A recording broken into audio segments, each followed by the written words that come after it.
कैसे हो स्टूडेंट्स आप लोग? जैसा कि अक्सर आप लोग डिमांड करते रहते हो कि सर PSIR वैकल्पिक विषय में जो हिंदी मीडियम में हम लोग शुरू करने वाले हैं, राजनीति विज्ञान और अंतर्राष्ट्रीय संबंध, इसमें आंसर राइटिंग कैसे की जाए, आंसर राइटिंग की टिप्स बताइए। देखिए, इसका आंसर राइटिंग जब भी आप करोगे तो उसके अंदर एक बात का जरूर ध्यान रखिएगा, आपका आंसर ऐसा महसूस होना चाहिए कि आप वैकल्पिक विषय का आंसर लिख रहे हो, अर्थात अपने तर्क जो आप दे रहे हो उसके पक्ष में कोई ठोस कारण, ठोस साक्ष्य जरूर देना है। अगर आप किसी को कोट कर रहे हो, किसी ऑथर को, तो जरूर ये बताइए कि किस संदर्भ में उसने कहा था। आंसर फ्लो में होना चाहिए, मतलब आप जब भी आंसर लिखो तो वो टूटा टूटा सा आंसर नहीं लगना चाहिए।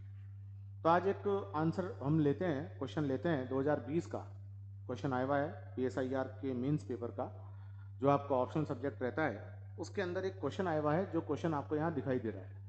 वो क्वेश्चन क्या है? क्वेश्चन ये है कि क्या भारतीय राजनीति में सरकार का झुकाव कार्यपालिका की ओर बढ़ा है? अपना तर्क दीजिए। क्वेश्चन को ध्यान से पढ़िए। सबसे पहले तो जब भी आप सही आंसर निकालना चाहो तो उसके लिए जरूरी क्या है कि read the question very carefully. Question को बहुत ध्यान से पढ़ो और 2-3 बार पढ़ने के बाद आप पता लगा पाओगे कि ये क्वेश्चन पूछ क्या रहा है। ठीक है, 2-3 बार पढ़ने के बाद आप ये पता लगा पाओगे कि ये क्वेश्चन पूछ क्या रहा है। तो सबसे पहले आपके सामने क्या है? क्या समकालीन भारतीय राजनीति में सरकार का झुकाव कार्यपालिका की ओर बढ़ा है क्या? जैसा कि आप जानते हैं कि जो शासन के अंग होते हैं, वो शासन के अंग, मतलब इतना आपको पता होना चाहिए कि जो शासन है उस शासन के 3 अंग होते हैं। एक होता है विधायिका, जो कि कानून बनाती है। एक होती है कार्यपालिका, जो कानून लागू करती है। और एक होती है न्यायपालिका, जो सुनिश्चित करती है कि कानून ठीक ढंग से लागू हो रहा है अथवा नहीं। एक होती है विधायिका, जो कानून बनाती है। एक होती है कार्यपालिका, जो कानून लागू करती है। और एक होती है न्यायपालिका, जिसका काम यह सुनिश्चित करना होता है कि कानून ठीक ढंग से चल रहा है कि नहीं चल रहा है, मतलब देश का शासन कानूनों के अनुरूप चले, ये वो लागू करती है। अब शासन के तीनों अंगों में संतुलन होना चाहिए आदर्श रूप में। और क्वेश्चन क्या कह रहा है आपको? क्वेश्चन कह रहा है कि क्या समकालीन भारतीय राजनीति में, समकालीन का मतलब आपको वर्तमान स्वरूप में यह बताना है कि क्या ऐसा हुआ है कि वर्तमान में समकालीन भारतीय राजनीति में शासन जो है वो शासन कार्यपालिका पर शिफ्ट हो गया है, या कार्यपालिका का प्रभाव बढ़ गया है, या कार्यपालिका ही सब कुछ हो गई है। कार्यपालिका का सामान्य अर्थ क्या है? सरकार। सामान्य अर्थ समझने के लिए प्रधानमंत्री और मंत्रिपरिषद। हमारे देश में विधायिका को क्या बोलते हैं? संसद। तो क्वेश्चन क्या पूछ रहा है? अब जरा क्वेश्चन को ध्यान से देखिए कि क्वेश्चन क्या पूछ रहा है कि क्या समकालीन भारतीय राजनीति में शासन का झुकाव कार्यपालिका की ओर बढ़ गया है? क्या ऐसा कोई डिसबैलेंस हुआ है? पहली बात तो ये, अगर आप इस बात से सहमत हो तो अपने उत्तर में क्या दीजिए? तर्क। तो ये तो हुआ क्वेश्चन समझने का तरीका। और अगर एक बार आपने क्वेश्चन समझ लिया है तो आपका आंसर लिखना बड़ा आसान होता है। अक्सर करके स्टूडेंट्स की, जो बिगिनर्स, उनकी एक और कमी होती है, वो कुछ भी देखते हैं और जो उनको जानकारियां होती है वो सारी लिखना शुरू कर देते हैं। तो पहले तो आपको 2-3 मिनट समझना क्या चाहिए? Question, how to write a good answer. आज मैं आपको मॉडल आंसर भी बताऊंगा, क्वेश्चन लेके बता रहा हूँ, 2020 का क्वेश्चन आया हुआ है। तो अब आपको समझ में आ गया होगा कि क्वेश्चन पूछ क्या रहा है। पहले तो जब ये पता पड़ेगा कि क्वेश्चन पूछ क्या रहा है तभी तो जवाब दे पाओगे। तो क्वेश्चन ये पूछ रहा है कि शासन के तीनों अंगों में क्या ये संतुलन बिगड़ा है क्या? समकालीन भारतीय राजनीति में क्या ये संतुलन कार्यपालिका की ओर झुक गया है क्या? पहले तो ये देखिए।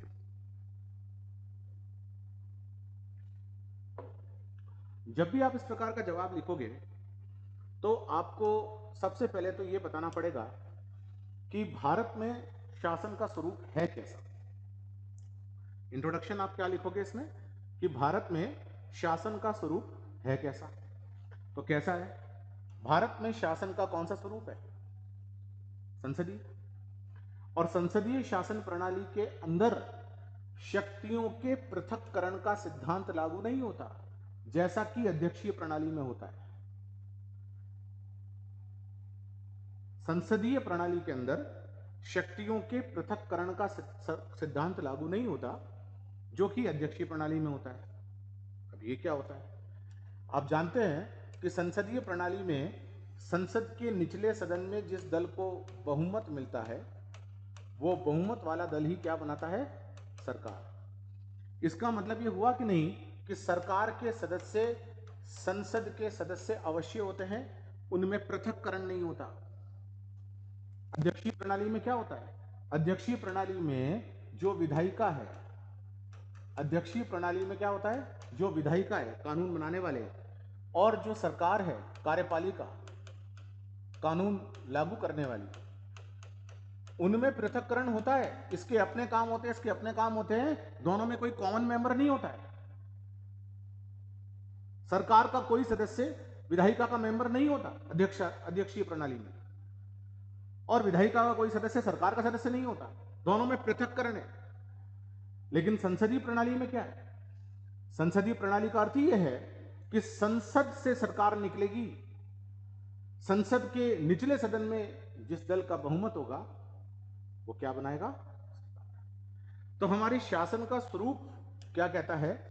हमारे शासन का वास्तविक स्वरूप क्या है? संसदीय स्वरूप। और इसके अंदर शक्ति पृथक्करण का सिद्धांत लागू नहीं होता, और जो बहुमत वाला दल है वो सरकार बनाता है, शासन करता है, और प्रधानमंत्री का प्रभुत्व व्यवहारिक रूप से बढ़ जाता है, नेचुरल है बढ़ना। इसमें कोई घबराने की बात नहीं है कि वो क्यों बढ़ गया। प्रधानमंत्री का प्रभुत्व बढ़ जाता है क्योंकि वो सरकार का मुखिया होता है, और सरकार कहां से निकलती है? संसद से। दोनों में शक्तियां दोनों की है, संसद की भी है, सरकार की भी है, लेकिन मेंबर्स सरकार के और संसद के कॉमन है। और सरकार का संसद में बहुमत होता है कि नहीं होता है? तभी तो वो सरकार है। कम से कम लोकसभा में तो बहुमत होता है। अगर एक सरकार का लोकसभा में बहुमत है तभी वो सरकार है, तो मैं कह सकता हूं कि नहीं कि संसद पर कंट्रोल किसका हो जाता है? सरकार का। यही हमारी संसदीय प्रणाली का स्वरूप है, जो कि अध्यक्षीय प्रणाली में नहीं होता। आप जरूर लिखेंगे आंसर में। जब आप आंसर लिखोगे तो इंट्रोडक्शन कैसे लिखोगे? हमारी शासन प्रणाली का स्वरूप क्या है? संसदीय प्रणाली का ब्रीफ में, बहुत गहरा नहीं। चुनाव कैसे होता है ये बताने मत लग जाना। आपको क्या बताना है?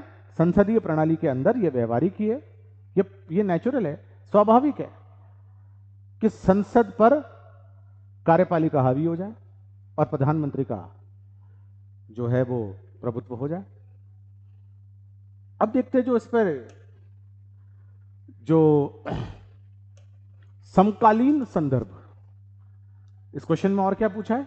समकालीन संदर्भ। देखिए, जब भी आप पॉल साइंस का आंसर लिखेंगे तो फ्लो नहीं टूटना चाहिए, और जो क्वेश्चन आपने समझा है उस क्वेश्चन की समझ को रेगुलर वो अपने दिमाग में रखना कि लिखना क्या है। इंट्रोडक्शन को ही एंड मत बना देना। तो पहले आप इंट्रोडक्शन में क्या करें, लिखेंगे? स्वरूप। और वो क्यों लिखना पड़ रहा है आपको? क्योंकि आपसे पूछा है कि क्या हमारे देश में ऐसा हुआ है क्या कि शासन सरकार की तरफ झुक गया है। आपने शुरुआत में बताना शुरू कर दिया कि सर ये अस्वाभाविक नहीं है, संसदीय प्रणाली पे सरकार का प्रभुत्व होता है क्योंकि संसद में सरकार का बहुमत होता है। अब समकालीन संदर्भ में देखिए, अब यहां पर आप पीएसआईआर और जीएस को अलग दिखे कि जीएस का आंसर नहीं है आपका, सेकंड पेपर का आंसर नहीं, आप पीएसआईआर का आंसर लिख रहे हो। इसके लिए आपको व्यवस्था सिद्धांत बताना पड़ेगा। व्यवस्था सिद्धांत के पैरोकार क्या बोलते हैं कि कोई भी व्यवस्था वैसी बनती है जैसा पर्यावरण होता है। पर्यावरण का मतलब एटमॉस्फेयर नहीं, इकोसिस्टम होता है। कोई भी राजनीतिक व्यवस्था वैसी बनती है जैसा उसके लिए इकोसिस्टम होता है। हमारे देश में इकोसिस्टम क्या है?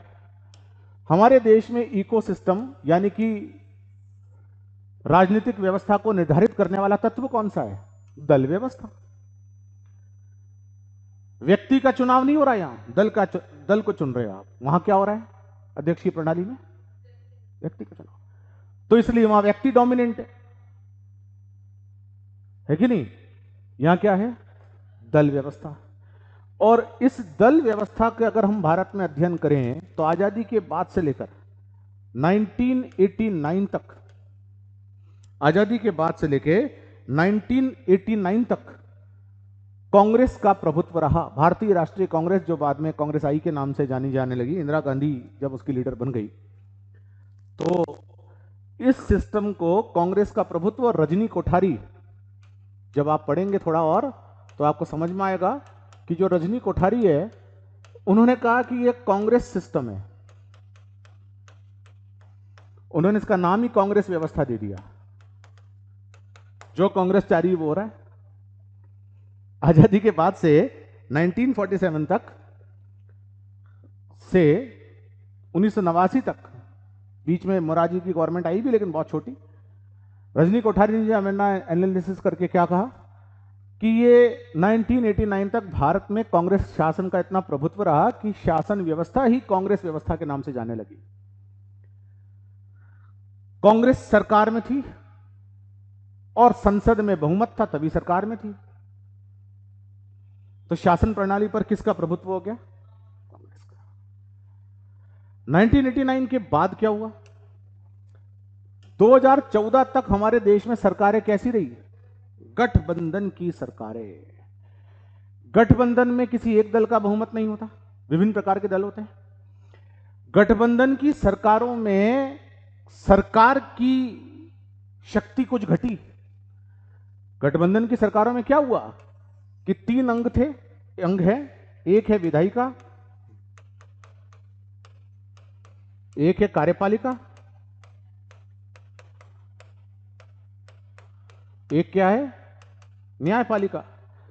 अब ध्यान से समझना, गठबंधन सरकारों के युग में क्या हुआ? गठबंधन सरकारों के युग में सरकार यानी कि कार्यपालिका की स्थिति कमजोर हुई, क्योंकि किसी एक दल का बहुमत नहीं था। और जो प्रधानमंत्री थे, जब एक बहुमत वाले दल का नेता प्रधानमंत्री होता है, लेकिन कई सारे दलों की सरकार अगर चल रही है तो क्या प्रधानमंत्री का वो वर्चस्व रहेगा जो कि अगर सिर्फ उनकी पार्टी की सरकार होती तो रहता? नहीं ना। तो प्रधानमंत्री का वर्चस्व भी घटा, सरकार का वर्चस्व भी घटा, लेकिन क्या संसद ने सरकार को दबाया? 2014 तक हमारे देश में न्यायपालिका सशक्त रूप से उभरी। 2014 तक, 1989 से लेकर 2014 तक भारत में आपको न्यायिक सक्रियता का युग देखने को मिलता है। 1989 से लेकर 2014 तक भारत में हमको कौन सा युग देखने को मिलता है? न्यायिक सक्रियता का युग देखने को मिलता है। न्यायिक सक्रियता, जनहित याचिका, पब्लिक इंटरेस्ट लिटिगेशन, इसके द्वारा लोगों ने न्यायपालिका पर न्यायपालिका के पास जा जाकर सरकार को घुटने टिकवाए। दिल्ली में सीएनजी इंट्रोड्यूस करवाया। किसने? न्यायपालिका ने। सरकार कमजोर हुई कि नहीं हुई? न्यायपालिका सरकार पर कंट्रोल करी, यानी कि जो शासन व्यवस्था के जो 3 अंग थे उसमें 1989 तक कौन हावी रहा? कार्यपालिका। लेकिन 1989 से लेकर 2014 तक जब गठबंधन की सरकार बनी तो यह हावी कौन होने लगा? न्यायपालिका। यह न्यायिक सक्रियता का युग है। उपेंद्र बख्शी, जिनका इस पे रिसर्च है, अब यही वो चीज है, ये ऑथर्स के नाम जिन्होंने रिसर्च किया, स्कॉलर्स के नाम। पीएसआईआर के आंसर में कोट करने पड़ेंगे आपको, पॉलिटी के आंसर में नहीं करो चल जाएगा। सेकंड पेपर का जीएस का आंसर थोड़ी है ये।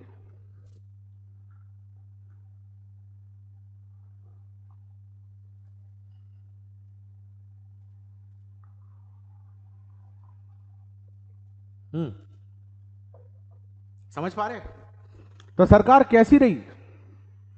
गठबंधन की सरकार या अल्पमत की सरकार भी रही है इसमें। अल्पमत का मतलब जिसको बहुमत ही नहीं था, किसी तरह से जुगाड़ से सरकार चली। नरसिम्हा राव की सरकार जो थी वो अल्पमत की सरकार थी। फिर वाजपेयी जी की सरकार चली, गठबंधन सरकार। फिर मनमोहन सिंह जी की सरकार चली, गठबंधन सरकार। तो पूरी क्रोनोलॉजी समझ में आ रही है? 1989 से लेकर 47 से लेकर 89, 50 से मान लीजिए देश में पहले आम चुनाव 1951 में हुए। अब क्या हुआ? समकालीन राजनीति में फिर क्या हुआ? समकालीन राजनीति में फिर आया 2014, भारतीय जनता पार्टी का प्रभुत्व। 2019 सशक्त रूप से बीजेपी उभरी चुनावों में, तो फिर क्या हो जाएगा? ये प्रभुत्व जो हम शासन के अंगों का प्रभुत्व देख रहे थे, जो न्यायपालिका पर शिफ्ट हो गया था, धीरे धीरे वो फिर सरकार पर शिफ्ट हो गया कि नहीं हो गया? प्रधानमंत्री पर शिफ्ट हो गया कि नहीं हो गया? तर्क दे दिया आपने, फ्री के नंबर है ना, मतलब ढंग से इसको समझा दिया, तर्क दे दिए। ये किस पे शिफ्ट हो गया? सरकार पे शिफ्ट हो गया।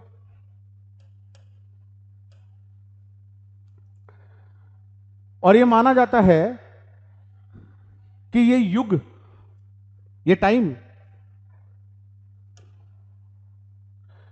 माना जाता है कि ये टाइम अध्यादेशों का टाइम है।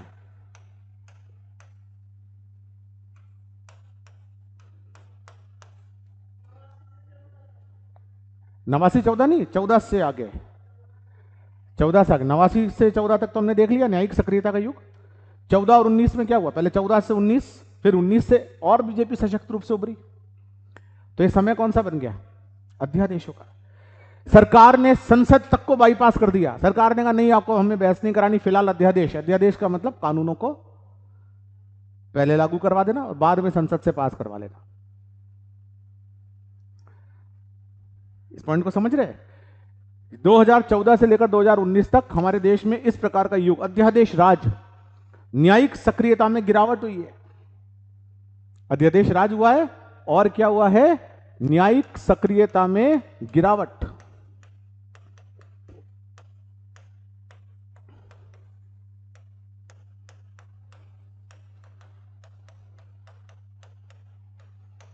तो ये शक्ति संतुलन फिर किस तरफ शिफ्ट हो गया? सरकार की तरफ। देखिए, संसद की तरफ तो नहीं हुआ है। ये शक्ति संतुलन फिर किसकी तरफ शिफ्ट हो गया? सरकार की तरफ। अब कुछ विचारक ऐसे, उनका कहना है कि जो देश उपनिवेशों से आजाद हुए, उत्तर औपनिवेशिक देश,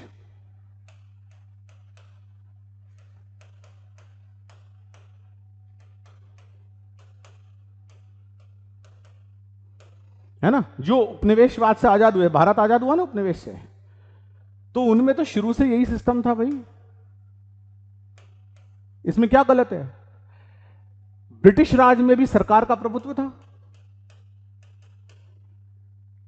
और ब्रिटिश राज के बाद भी सरकार का प्रभुत्व है। यही इकोसिस्टम उनको मिला था, वही इकोसिस्टम चल रहा है। इकोसिस्टम का मतलब यही पर्यावरण, राजनीतिक पर्यावरण क्या मिला था। और केवल भारत में ही नहीं, दुनिया का हर वो देश जो उपनिवेशवाद से आजाद हुआ है, ग्लोबल ट्रेंड है ये जो ट्रेंड है वो कैसा है? ग्लोबल, वैश्विक ट्रेंड है।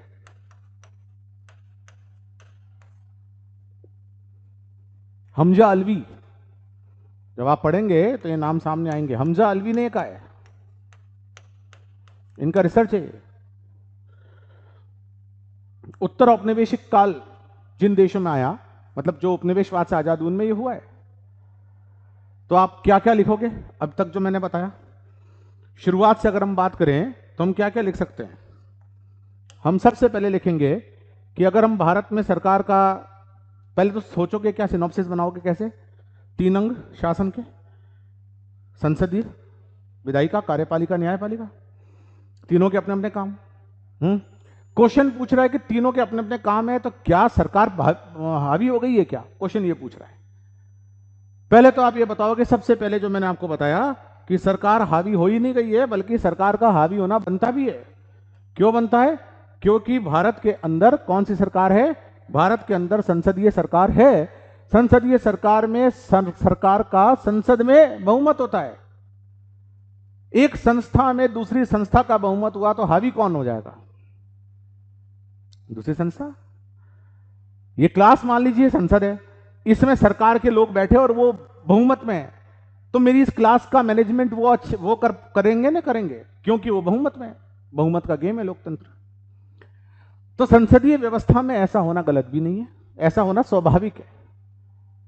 ठीक है, तो सबसे पहले आप ये लिखेंगे, करीबन 30 से 40 शब्दों में आप ये समझा देंगे, 30 to 40 वर्ड्स में आप ये क्लियर कर देंगे।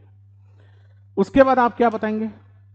उसके बाद ये बताएंगे कि अध्यक्षीय प्रणाली से संसदीय प्रणाली में भिन्नता है, क्योंकि शक्तियों का पृथक्करण संसदीय प्रणाली में नहीं होता है और भारत में भी नहीं है। उसके बाद आगे आप बताएंगे कि समकालीन संदर्भ जब लेंगे तो व्यवस्था सिद्धांत को लाएंगे बीच में। व्यवस्था सिद्धांत क्या कहता है? वो राजनीतिक व्यवस्था बनती है जिसका इकोसिस्टम होता है, वो राजनीतिक व्यवस्था बनती है जिसका इकोसिस्टम होता है। और इकोसिस्टम जब बनता है तो ऐसी स्थिति के अंदर क्या होता है? वो निर्धारक बन जाते हैं। जो इकोसिस्टम के घटक है वो निर्धारक बन जाते हैं। और निर्धारक कौन बने? दल व्यवस्था। निर्धारक कौन बना? दल व्यवस्था। तो जिस दल का प्रभुत्व है वो दल राजनीति व्यवस्था को बनाएगा। अब फिर किस किस का रहा ये लिखेंगे आप लोग। नंबर 1, शुरुआत में कांग्रेस पार्टी का 89 तक, 89 के बाद गठबंधन सरकारें। इस युग में सरकार का प्रभुत्व गिरा तो बड़ा किसका? न्यायपालिका का। न्यायिक सक्रियता का युग माना गया।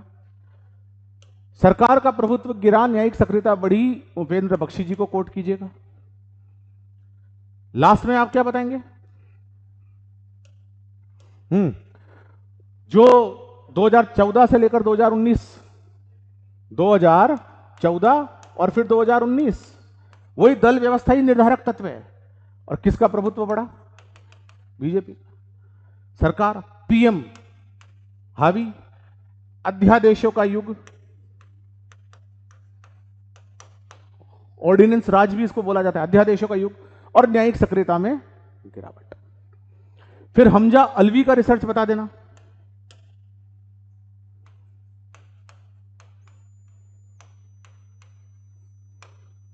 कहेगा उत्तर औपनिवेशिक काल में तो ये होता ही है।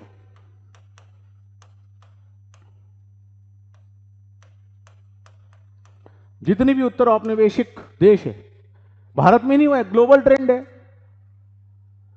और लास्ट में जब आप कंक्लूजन लिखोगे तो कंक्लूजन बैलेंस होना चाहिए कि नहीं होना चाहिए? क्या ये कहकर काम चल जाएगा ये तो होना ही था? नहीं। आप कहेंगे कंक्लूजन में कि शासन के 3 अंग हैं और तीनों काम करें अपने अपने कामों को, सबका अपना प्रभुत्व रहे, संसद का, कार्यपालिका का और न्यायपालिका का। संसद की जगह क्या लिखेंगे जी? विधायक का। तीनों का अपना अपना काम है, वो करे और संविधानवाद के अनुसार काम करे। संविधानवाद क्या बोलता है? सीमित शासन।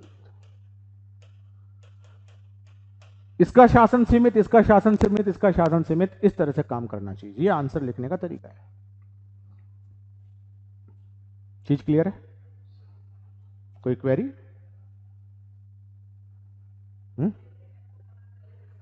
हाँ, आउटलाइन तो बन गई ना आपकी। चलिए फिर मिलते हैं next. Thank you so much.